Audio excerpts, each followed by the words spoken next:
Hello అండి, అందరికీ welcome back to my channel. నేను మీ అనుని. అందరు ఎలా ఉన్నారు? బాగున్నారా? అందరు బాగుండాలి, అందులో నేను ఉండాలి. ఇవాళ మన రెసిపీ వచ్చేసి చేపల పులుసు అండి. అందరికీ తెలిసిందే, ఒక్కొక్కరు ఒక్కొక్క టైప్లో చేస్తుంటారు. నేనైతే నా టైప్లో చేసి చూపిస్తున్నాను.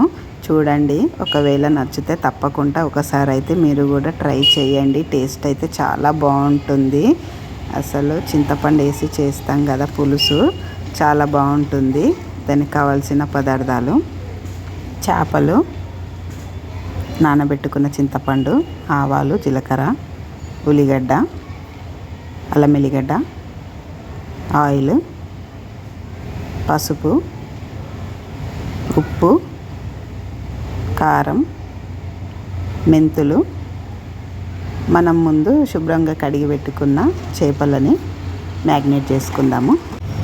కొంచెం కారము, కొంచెం అల్లం ఎల్లిగడ్డ, కొంచెం పసుపు, కొంచెం ఆయిల్ వేసుకొని మనం ఈ చేపలకి ముందు మిక్స్ చేసుకుందాము. ఇలా కారం వేయడంలో ముక్క గట్టి పడుతుందండి, మెత్తగా తొందరగా కాదు. మళ్ళీ ఉడకడం కూడా లోపలికి మసాలాలు వెళ్ళి బాగా ఉడుకుతుంది. టేస్ట్ బాగుంటుందని చెప్పి అలా మ్యాగ్నేట్ చేసి పెట్టాను నేనైతే. ముందైతే స్టవ్ ఆన్ చేసుకొని కడాయి పెట్టేసుకొని ఆవాలు, జీలకర్ర అందులో వేసుకొని, కొంచెం ఆవాలు వేయాలి, కొంచెం జీలకర్ర కొంచెం ఎక్కువ వేయాలి. ఇంకా అది కొంచెం దూరగా అయినాక కొన్ని మెంతులు వేసుకుందాం. అందులో ఆవాలు జీలకర్ర చిటపట అంటుంది కదా, అప్పుడు మనం మెంతులు వేసుకుందాం. ఇంకా మూడుని మంచిగా కొంచెం కలర్ రంగు మారే వరకు వేపుకుందాం. చూడండి, వేగింది, అది పక్కకు తీసేద్దాము. తర్వాత మనం ఆనియన్స్ వేసుకుందాము.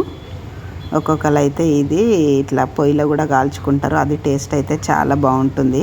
కానీ మనకు అవన్నీ ఎక్కడ, కానీ ఊళ్ళల్లో అయితే అలా చేస్తే బాగుంటుంది. కాబట్టి మేమైతే కొంచెం ఆయిల్ వేసి కొంచెము మగ్గించుకుంటే మామూలుగా రెడ్ కలర్ వచ్చేసరికి పెట్టుకోవాలి. చూడండి, కలర్ అయితే రంగు మారింది, తీసేసుకుందాము.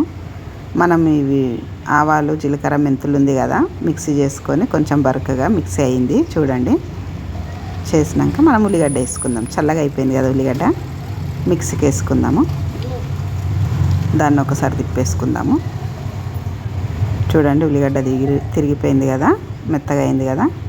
అందులో మనం నానబెట్టిన చింతపండు గింజలు లేకుండా చూసుకొని వేసుకోవాలి. అందులోనే తగినంత పసుపు, కొంచెం అంత అల్లం ఎల్లిగడ్డ, కొంచెం కారం, తగినంత కారం ఇంట్లోనే వేసుకోవాలి. మళ్ళా కొంచెం ఉప్పు, తగినంత ఉప్పు వేసుకొని మనం మళ్ళీ ఒకసారి మిక్సీ చేసుకుందాము. చూడండి, మెత్తగానైతే మిక్సీ అయిపోయింది. మనం స్టవ్ ఆన్ చేసుకొని ఇంకా బగోన పెట్టేసుకుందాం. కొంచెం వెడల్పుది పెట్టుకుంటేనే బాగుంటుంది అని చెప్పి మేము వెడల్పుది పెట్టాము. కొంచెం అయితే నాన్ వెజ్ కదా, చేపలు అసలే కొంచెం ఆయిల్ అయితే ఎక్కువనే పడుతుంది. ఆయిల్ వేడైనాక మనం పోపుకి జీలకర్ర వేసుకుందాము. జీలకర్ర కొంచెం రంగు మారుతుంది. చూడండి, జీలకర్ర చిటపటలాడినప్పుడు మనం రుద్దుకొని పక్కకు పెట్టుకున్న మసాలా ఉంది కదా, అదే ఆయిల్ వేసేసుకోవాలి. వేసుకొని మనం ఒకసారి మొత్తం మంచిగా మిక్స్ చేసుకుందాం.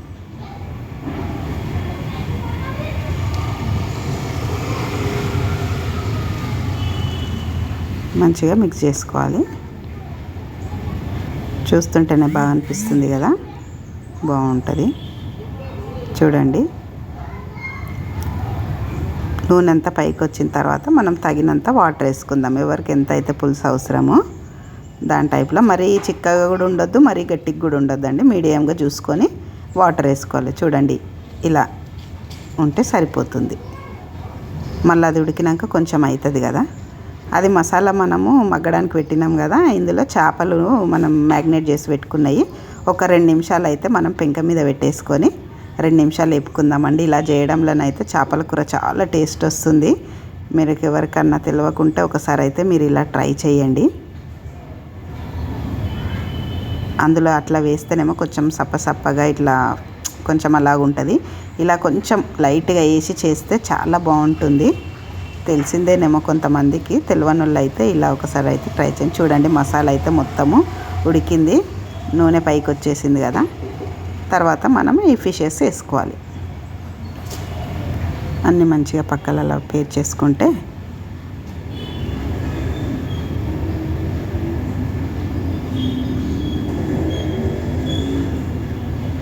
ఇలానైతే మనం అన్నీ వేసుకొని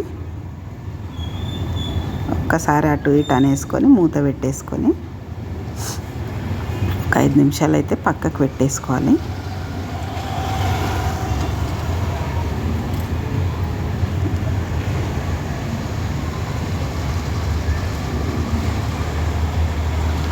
చూడండి మూత పెట్టేసుకున్నాం కదా, అయిపోయింది. నూనె కూడా మొత్తం పైకి వచ్చేసింది. మళ్ళీ ఒక్కసారి దాన్ని మెల్లగా టర్న్ చేసుకోవాలి.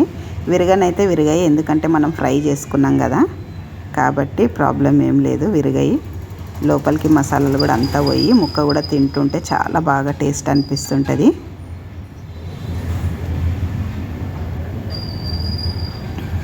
మళ్ళీ ఒక 2 నిమిషాలు పెట్టేసుకుందాము. చూడండి ఫైనల్గానైతే రెడీ అయిపోయింది. స్టవ్ ఆఫ్ చేసేసుకుందాము. చూడండి వేడి వేడి చేపల పులుసు రెడీ అయిపోయింది. చూస్తేనే తినాలనిపిస్తుంది కదా. అవునండి, ఇవాళ మా సండే స్పెషల్. అలాగే ముర్గశిల అని చెప్పేసి మేమైతే చేపలు చేసుకున్నాం ఇవాళ. మీరు కూడా ఎంజాయ్ చేయండి చేపలతోని. కొంతమందికి తెలియకుంటే ఈ టైప్లో ఒకసారి అయితే తప్పకుండా ట్రై చేయండి. టేస్ట్ అయితే చాలా బాగుంటుంది. ఓకే, మరి నా ఛానల్ కొత్తగా చూస్తున్నట్టయితే సబ్స్క్రైబ్ చేయండి, లైక్ చేయండి, షేర్ చేయండి, కామెంట్ చేయండి. బై.